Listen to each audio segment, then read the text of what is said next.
So tonight we're going to talk about mobility and stability from the three-bodied perspective: physical, emotional, and spiritual. What do we mean when we say mobility?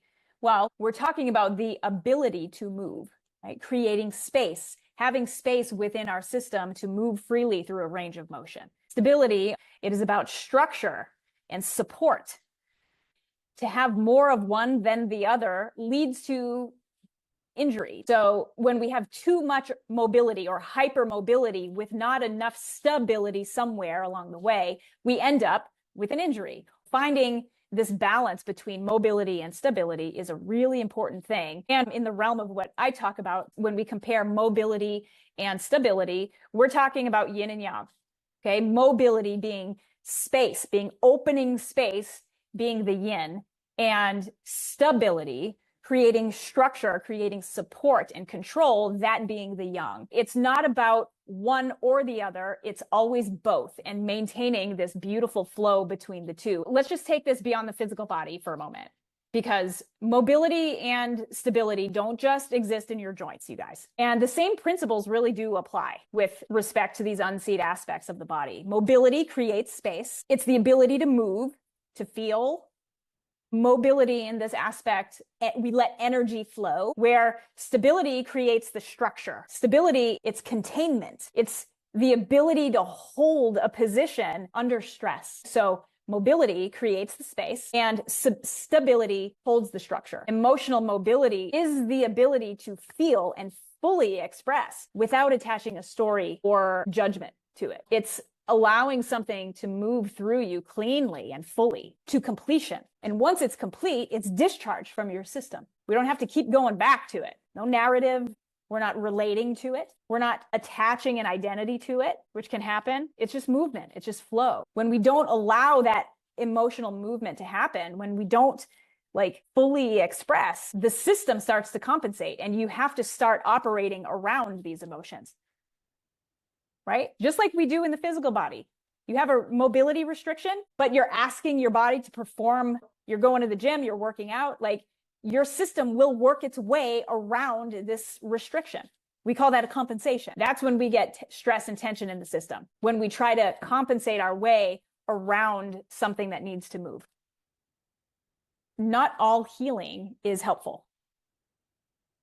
I know what that sounds like, but it all depends on what your body needs and what your system is asking for. If it's the wrong dose, if it's the wrong direction, if what you need is mobility and what you're doing is stability, you're not going to get better. Does that make mobility bad or wrong? No. But in that case, in that scenario, it's not helpful.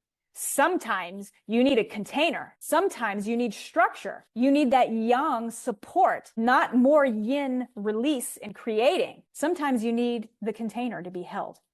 And so if what you actually need is stability, like creating boundaries for yourself, right? Containment, creating a structure. But what you keep doing is processing and releasing and opening up your heart. You might feel better temporarily, but what's going to happen is you're going to start leaking energy. If all you do is open without containment, the pattern doesn't resolve because the system doesn't feel safe enough to hold it. Right? What about the part of your system that needs the structure, the stability? What about that part of your system that needs to sustain and hold under stress? So mobility without stability, not going to work. Here's where it becomes really important. If you try to fix a stability problem with mobility, you're not going to get any better. Sorry. If you're doing this work and you're not getting any better, it very likely means that what you're doing isn't aligned with what your body actually needs. So discernment. What does your body need? What is your body actually responding to? What are you actually getting better with? And align with it. Let your body lead you. So now we have this deeper layer, right? Mobility is yin. It's receptive. It opens. It allows. It creates space. And stability being yang. It protects, it provides structure, it contains, it holds under pressure. And this part's kind of a big deal. True stability isn't about closing off and just guarding all the time. It's about the ability to hold in the presence of space, to hold the container without collapsing or leaking. It's that ability to hold your position under emotional and energetic load, not shutting down, not closing off, not reacting, but to hold.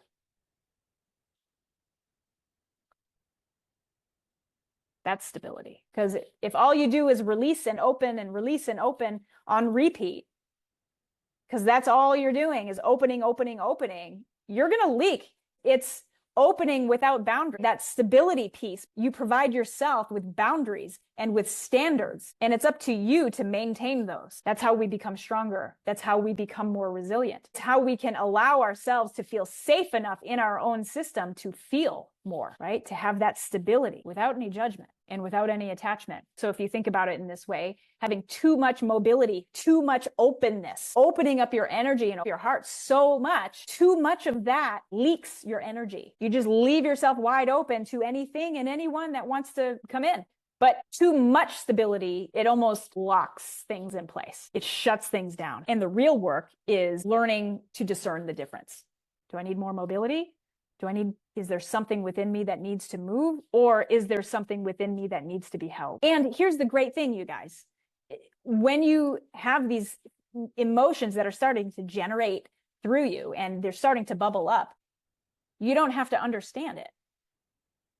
You just have to feel it. You can just allow it to come up. If it's surfacing, if you're feeling it bubble up, that's your body saying, hey, I want this to discharge from my system. I've had enough of holding it. I want to get rid of it. And it'll come out however it comes out. In my clinic, oftentimes it'll come out as tears. Sometimes, though, it comes out as laughter. It comes out as all kinds of things.